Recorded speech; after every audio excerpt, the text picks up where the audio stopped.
তো সেলফে যখন স্টার্ট হচ্ছে না, সেলফ রিলে দেখলাম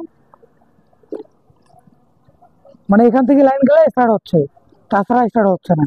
তো আমরা যে কাজটা করবো এখন কি জানেন, এই যে এখানে আর একটা ছোট রিলে আছে কিন্তু দেখেন,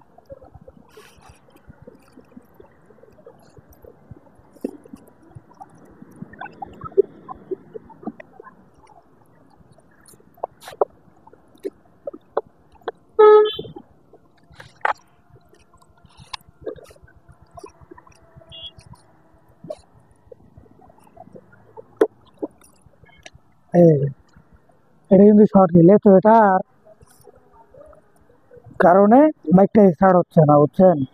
এই দেখেন আপনি, এই যে। তো এটাকে আমরা ডিরেক্ট মানে ডাইরেক্ট করে দেখবো আসলে স্টার্ট হয় কিনা।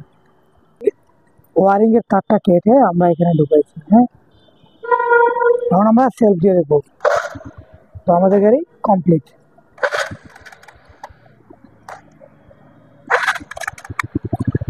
এখন শুধু এই রিলেটা লাগাই দেবো, লাগাই দিলে শেষ। তো আজকে এই পর্যন্ত, সবাই ভালো থাকবে।